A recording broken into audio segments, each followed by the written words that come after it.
భాషా నుడికారానికి, శబ్ద సౌందర్యానికి, సంగీత శ్రావ్యతకు నిలువుటద్దాలు చలనచిత్రాల పాటలు. ఆ పాటల్లోని భాషా విశేషాలు ఇప్పుడు చూద్దాం.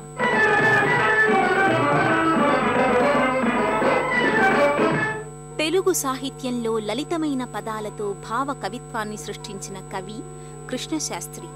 ఆ పదాల ఒరవడి, విశిష్టత ఆయన సినీ పాటల్లో కూడా స్పష్టంగా కనిపిస్తుంది. అలాంటి ఓ ఆణిముత్యమే ఏకవీర చిత్రంలోని పాట ప్రతి రాత్రి వసంతరాత్రి ప్రతి గాలి పైరగాలి.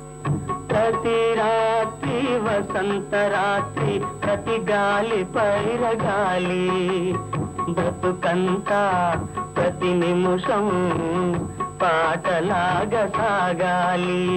ప్రతి నిమిషం ప్రియా ప్రియా పాటలాగా సాగాలి. ప్రతి రాత్రి వసంతరాత్రి ప్రతి గాలి పైరగాలి.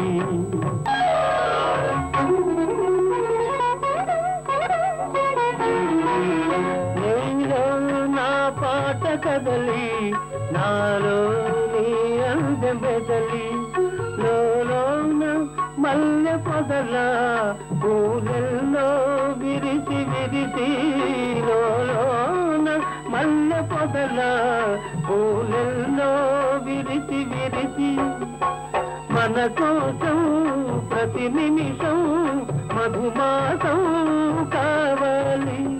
మన కోసం ప్రియా ప్రియా మధుమాసం కావాలి. ప్రతి రాత్రి వసంతరాత్రి ప్రతి గాలి పైరగాలి.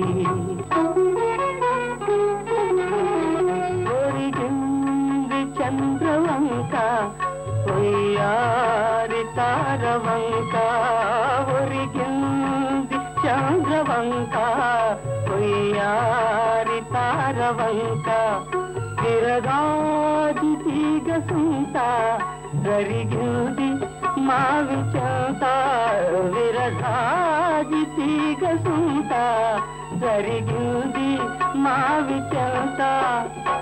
నన్ను చూచి నిన్ను చూచి వనమంతా వలచింది, నన్ను చూచి ప్రియా ప్రియా వనమంతా వలచింది. ప్రతి రాత్రి వసంతరాత్రి ప్రతి గాలి పైరగాలి, బ్రతుకంతా ప్రతి నిమిషం పాటలాగా సాగాలి, పాటలాగా సాగాలి. ఇద్దరు ప్రాణమిత్రుల ప్రియురాళ్లు తారుమారై భార్యలైన ఈ విచిత్రమైన కథ కలిగిన చిత్రంలో కృష్ణశాస్త్రి పాట వసంతరాత్రిలా సాగింది.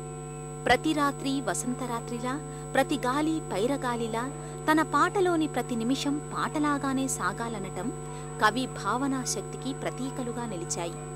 ఈ పాట పల్లవిలో ఎప్పటికీ జీవితం ఆనందమయం కావాలన్నదే ప్రధాన లక్షణం. ఇక చరణాలలోకి వస్తే నాయకుడి చేత పలికించిన విశిష్టమైన పదాలు మనకు అవగతమవుతాయి. ప్రియుడి పాట ప్రియురాలిలో కదలటం, ప్రియుడిలో ప్రియురాలి అందె మెదలటం వంటి విశేషణాలతో కృష్ణశాస్త్రి తన పాటను పరవళ్లు తొక్కిస్తాడు. విరజాజి తీగ సుంత జరిగింది మావి చెంత వంటి ప్రాసలను కేవలం ప్రాస కోసమే కాకుండా ఓ అచ్చ తెలుగు పదంగా కూడా పరిచయం చేశాడు కవి. ఇక్కడ ఇసుమంతకు మారు రూపమే సుంత. సుంత అంటే ఇంచు లేదా కొద్దిగా అనే అర్థంలో వాడతాం.